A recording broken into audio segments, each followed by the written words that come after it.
Welcome to Around the World Today, episode 23 of Series 7. This is our final glimpse in the mini-series on devolution in the United Kingdom. Today we are focusing on Scotland, a nation with a unique journey of devolution that has redefined its relationship with the United Kingdom. We explore Scotland's devolved powers, the role of the Scottish Parliament, and the evolving political dynamics that continue to shape the nation's future.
Devolution in Scotland started with the passage of the Scotland Act 1998, which established the Scottish Parliament in Edinburgh. This Parliament has substantial powers over areas such as health, education, justice. Over the years, these powers have expanded, notably with the Scotland Act 2016, which granted increased autonomies in areas like taxation and welfare. Scotland has seen significant achievements under devolution, including progressive policies in health and education, free university tuition, a strong focus on renewable energy. However, challenges remain practically in addressing economic disparities and navigating the future within the United Kingdom, especially post-Brexit. The Scottish independence referendum in 2014, while resulting in a no vote, showcased the deep political engagement of its people. Calls for a second referendum continue to highlight tension between Scotland's aspirations for greater self-determination and its place within the United Kingdom.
Devolution in Scotland, as I said, was formally begun in 1998. This was on the back, like everywhere else, on a referendum that was held in 1997.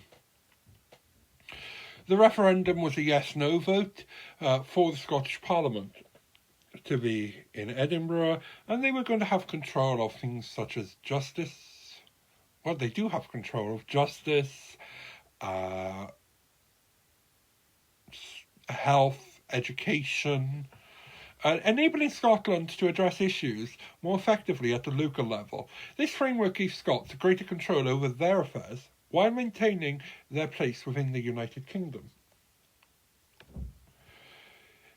Expansion of the powers became effect in 2016. This was on the back of the referendum that was held in 2014.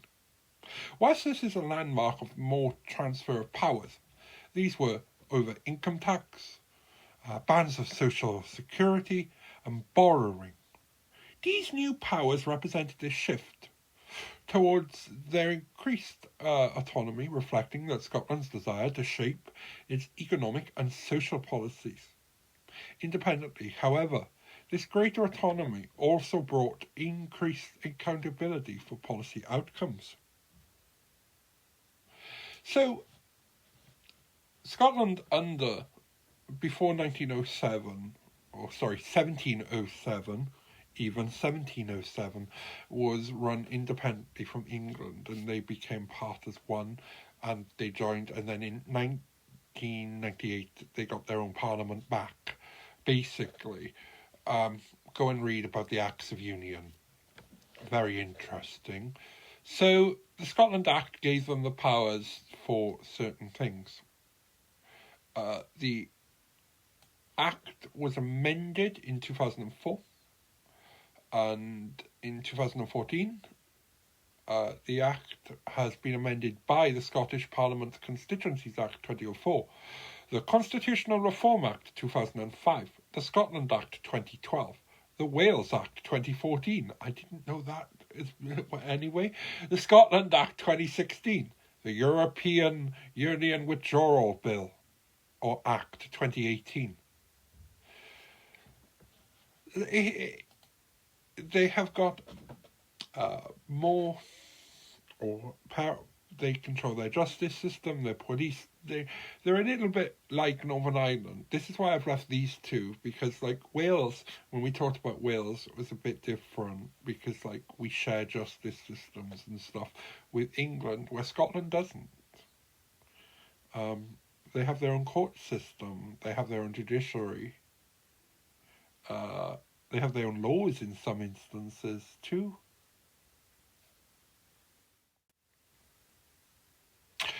Some achievements in the devolution. Scotland has leveraged its devolved powers to implement progressive policies that reflect the priorities and values of its citizens. Initiatives like free university tuition and prescription charges, along with ambitious targets for renewable energy, have positioned Scotland as a leader in social and environmental reform. The Scottish Government's commitment to combating climate change has also resulted in notable achievements, including significant investments in wind energy and other renewable technologies. These policies have set Scotland apart within the UK, showcasing the potential of devolved governance to address local needs. But there has been some challenges, hasn't there? Challenges and economic disparities. Despite its success, devolution in Scotland has faced challenges.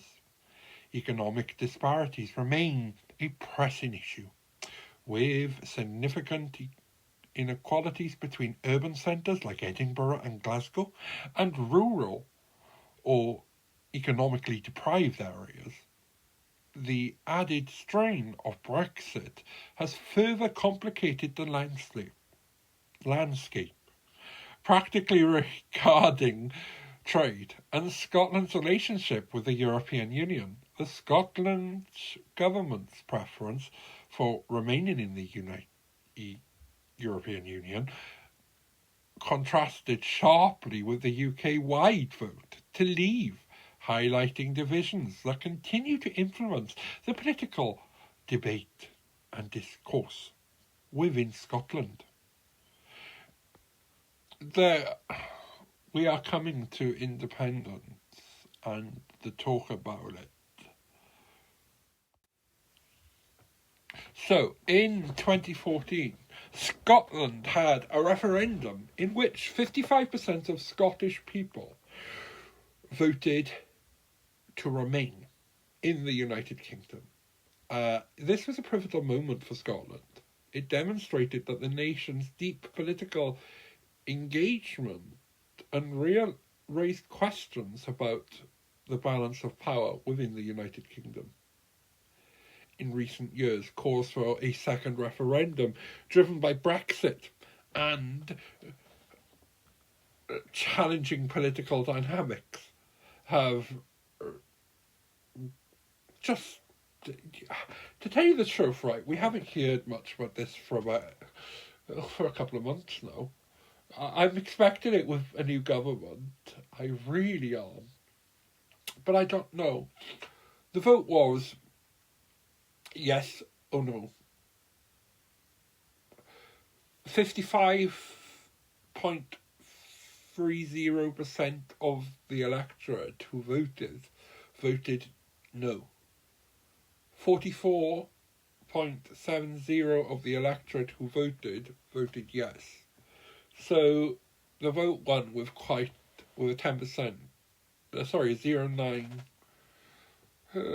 That's invalid. Valid votes 99.9. So there was over 3 million votes cast.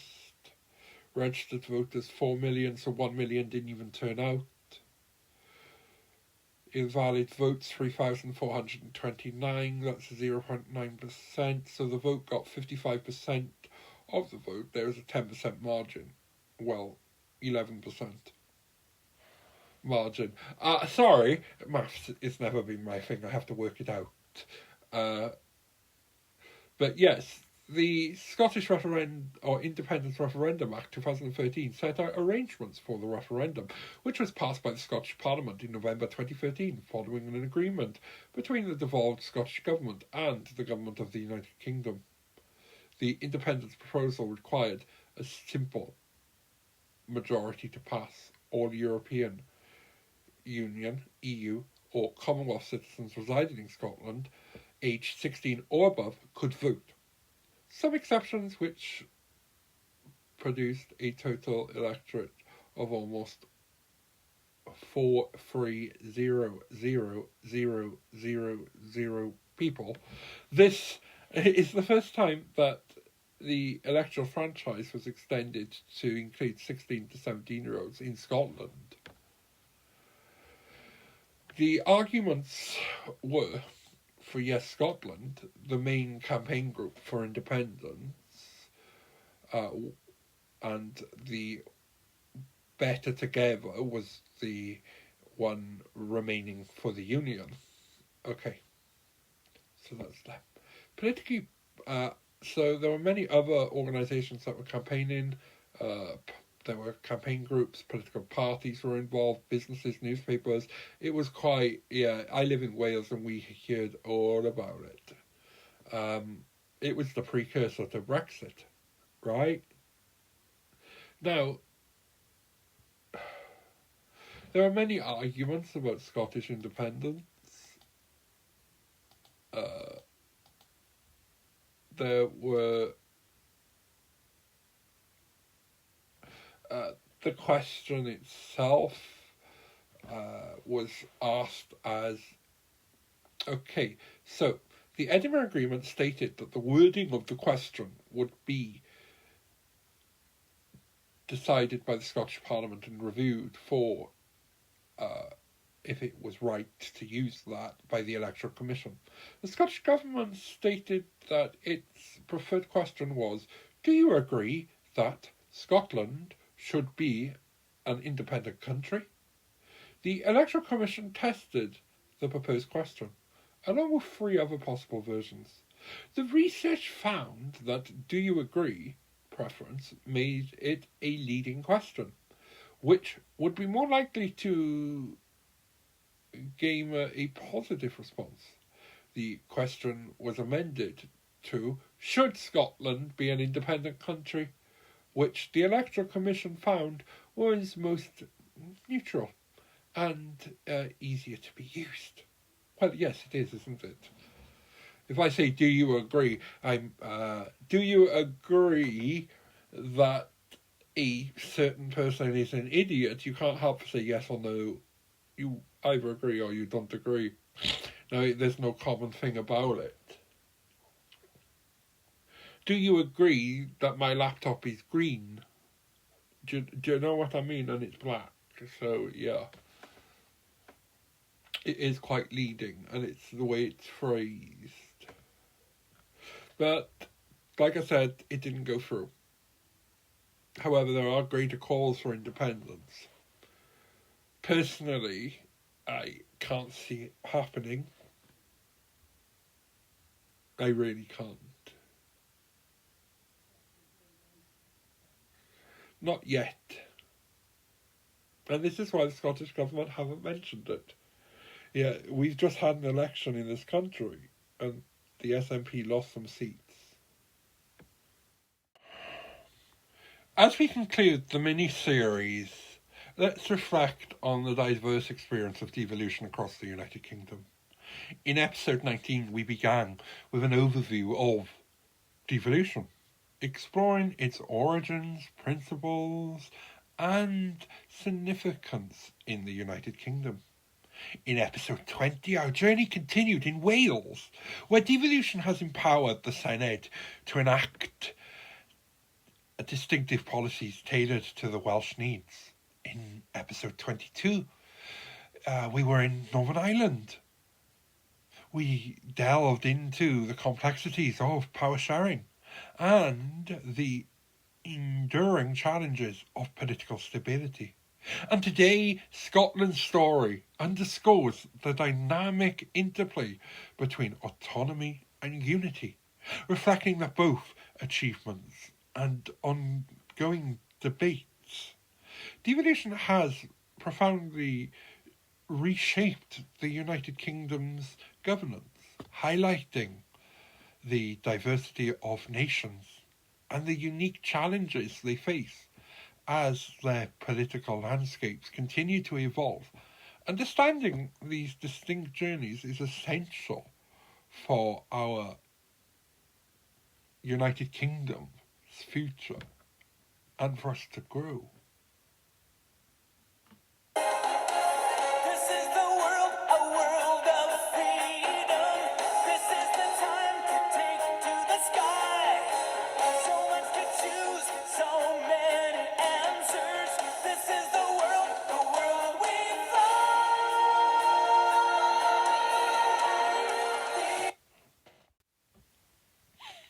So, thank you for joining me on this exploration of devolution across the United Kingdom. I hope this mini-series has helped understand little parts of devolution. There are many differences, there are many similarities, there are in people's aspirations and in the life of these entities. For me, I live in Wales, and we talked about Wales in episode 20, and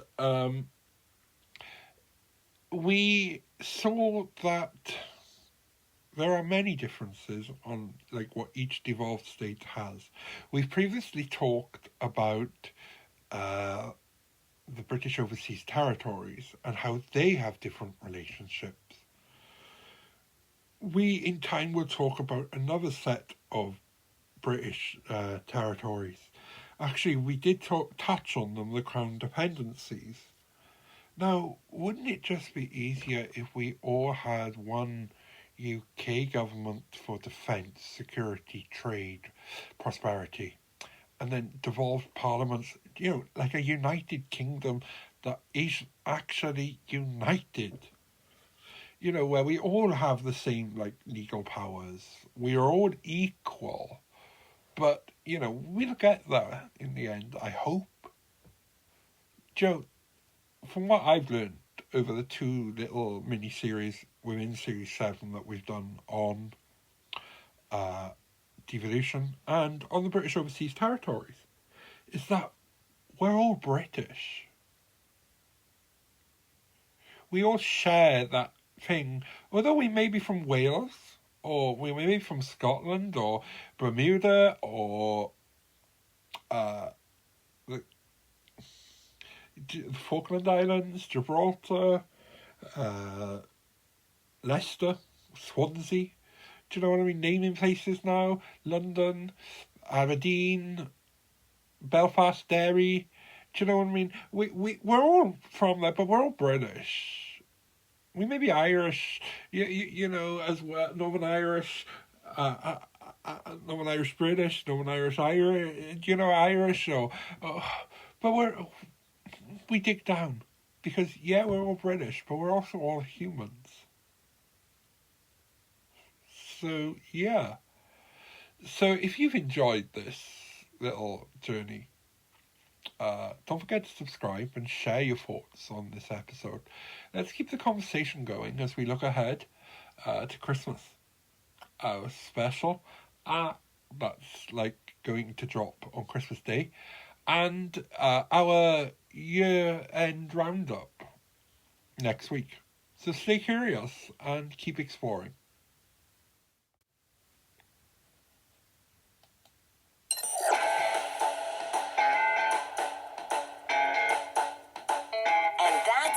This week's episode. Add us to your podcatcher or on iTunes now so that you can make sure you never miss out on another second of our wonderful podcast. We would hate for you to miss out. Have a great week, everyone.